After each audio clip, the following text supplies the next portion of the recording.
Tezkor xabar: tabiiy ofatdan aholi ogohlantirildi. Azizlar, talofatlarni oldini olishga harakat qiling. Videoni oxirigacha tomosha qiling va boshqalarga ham yetib borish uchun video ostiga bir dona like bosishni unutmang. Joriy yilning 1-2 may kunlari kutilayotgan yomg'irlar yog'ishi sababli respublikaning tog'li va tog'oldi hududlarida sel suv toshqin hodisalari yuzaga kelishi mumkin. Bu haqda O'zgidromet ogohlantirish bilan chiqdi. Quyidagi hududlarda sel suv toshqin hodisalari sodir bo'lishi mumkin: Qashqadaryo viloyati, Yakkabog', Dehqonobod, Chiroqchi, Kitob, Shahrisabz, Qamashi, G'uzor tumanlarida. Surxondaryo viloyati, Sarosiyo, Uzun, Oltinsoy, Denov, Boysun, Sherobod, Sho'rchi, Qumqo'rg'on, Muzrabot tumanlarida.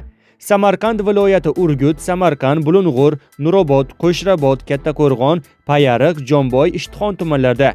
Jizzax viloyati, Zomin, Baxmal, G'allaorol, Sharof Rashidov, Forij, Yangiobod tumanlarida. Toshkent viloyati, Ohangaron, Bo'stonliq, Parkent, Piskent, O'rta-Chirchiq, Yuqori Chirchiq tumanlarida va Angren, Olmaliq shaharlarida. Namangan viloyati, Pop, Kosonsoy, Chortoq, Chust, Namangan, Yangiqo'rg'on tumanlarida. Farg'ona viloyati, So'x, Shohimardon, Farg'ona, Beshariq tumanlarida. Andijon viloyati, Andijon, Asaka, Jalaquduq, Qo'rg'ontepa, Paxtaobod, Izboskan, Xo'jaobod, Marhamat tumanlarida va Xonobod shahrida.